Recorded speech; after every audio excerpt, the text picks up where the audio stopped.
what do you have to say concerning Peter Obi's birthday wishes for Yakubu Gowon? I think to an extent, I want to understand the position of the continuous position of Yakubu Gowon on what led to the Nigerian Biafra war, which I actually disagree with him. You know, we cannot be at this point, you know, be telling lies when there is the possibility of assessing reality. Femi Adesina, I'm talking about Femi Adesina, the former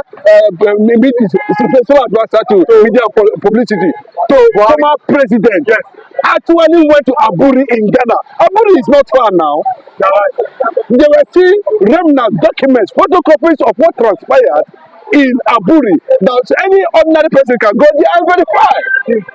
But what Ojukwu was asking for and demanded for, and which Gowon and his men signed for.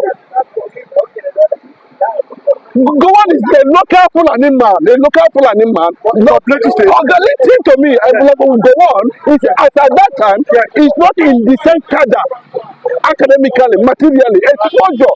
With he's not even qualified to be military head of state in Nigeria. You're right.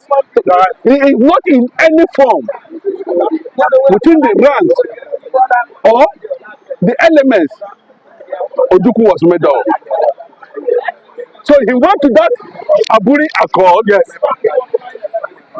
as a I will not say he's a real literate at that time, because he would have understand what he means by confederation. He would have understand why the Biafran insist that Aburi will stand. There must be a reason. If Ojukwu is not a coward, you started killing Igbos in 1953, in 1960, in 1967. How many years? For what? Is it a crime to say I'm not going to be part of this? And up till now, we are not seeing Gowon being very remorseful. He married from a boy state. He married an Igbo woman.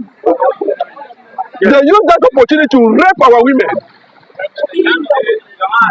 I believe married from most of them married from Delta State. Most of them married from the east. While the war was going on, Gowon and his men were busy drinking beer. In fact, he married Victoria while the war was still going on in Lagos. To tell you man inhumanity against man. We do not expect Gowon on his 90th birthday to come out and address the Igbo nation in that manner, considering the fact that there were consequences, considering the fact the position of an average Igbo man, considering the fact that the Nigerian Biafra war was a war fought against bad agreements that Nigeria entered with their own system. How long will you continue to push for this? You continue to kill an Igbo man. From 1953, then you are saying that Ojukwu life wouldn't have been spared. And you went there and you keep on repeating. Then my question, and many more questions to Yakubu Gowon before I come to the Obi's position and the Ariwa youth position, and of course the Igbo position, and the reason why Nigeria has become a threat to Gowon himself. He claimed the fought for unity, but they fought for the destruction of Nigeria. If Gowon had fought for unity, we would have known by now that Nigeria would have capitalized on the war and built a better society. Why is Gowon? Is that shame? Shame on Gowon. But I'm saying it, I'm an Igbo man. Gowon, shame on you. What is happening in the Middle Belt now? What is happening in the Middle Belt? Are you afraid to come out and tell Nigerians that the people you defended against Igbos during the war are the ones killing their own people? That's a shame. That's the truth. And this thing go on for when they come out and condemn the Fulani herdsmen killing Middle Belters because he's ashamed of himself. Then, and so fucking what? You killed 6-7 million Igbos, and so fucking what? What have you achieved with the killing? Is Nigeria working? Are Yorubas who are not asking for cessation from Nigeria? Is Nigeria actually working?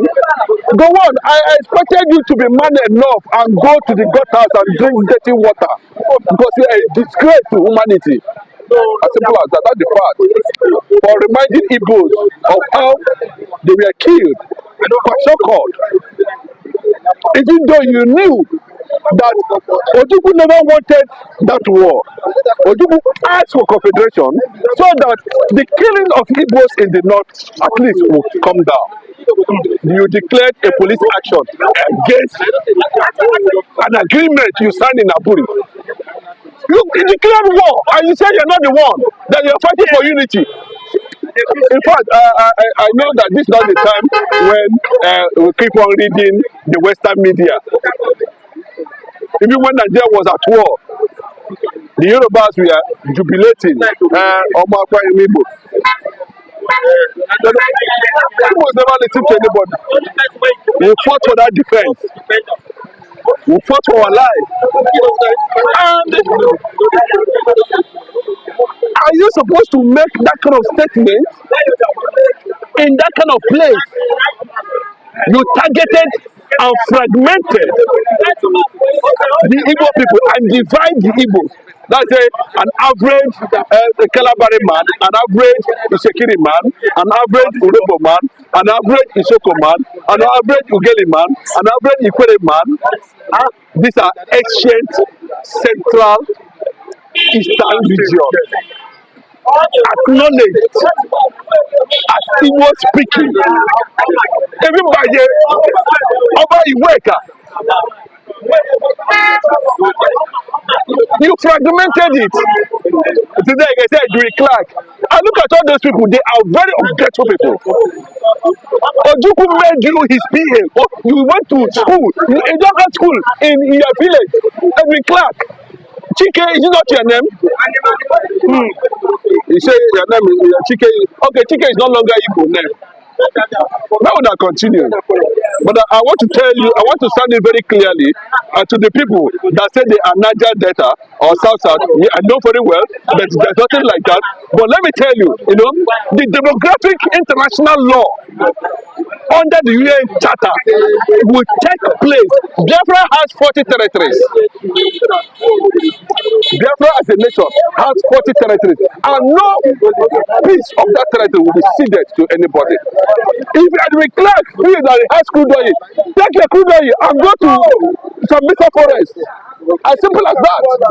Because we need enough of this rubbish. And that is why the likes of Gowon them will come out any dam, any day and run a whole Igbo nation down. Considering the fact the whole world fought Igbos for 4.5 years. Do you know what that means? 7 million people, children, women, so-called, died. Thanks for coming. No, I'm not done. I'm not done yet. Okay. You understand? I'm going to bring the Ariwa factor, and okay. I'm going to tell you, when I ran into Shetima, Yerima, the Ariwa Youth Consultative Forum, in our excellence hotel here during June 12. I can tell you my interactions with him. I know him. I've interviewed him more than 3 times, and I tell him I know some of the things I want to say here that Shetima should respect himself. Nigeria is not working, and you know that Nigeria is not working. And the reason why Nigeria is still in this position is because of crude oil. The Northerners are not contributing anything. They're not bringing anything to the national table. They are collecting 58%. So,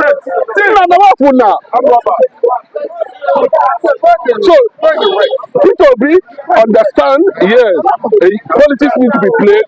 People need to be seen. You need to be seen as a big tribalized person. You need to be accommodating. You need to spread your tentacles because your popularity is generating and is breeding and is growing. The same people that rejected Jonathan came back and said, we want Jonathan. Well, I know that Jonathan will look both left and right before he was able to digest that thing. And that was, few minutes to tell you that there's an underground massive gang up against the Igbo interest, against Mazi Nnamdi Kanu, against what we want to achieve. And that interest, will be balkanized by the Spirit of God. If anything man cannot do it, God will intervene. This is 104 years, no Igbo man is considered to be president in Nigeria.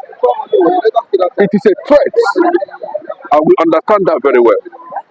So Peter Obi's position is very clear at this point. The Iowa northern youth themselves don't know that without the support of the Yorubas politically, they wouldn't have stand, and the so-called Paidri Clark them, and up to time.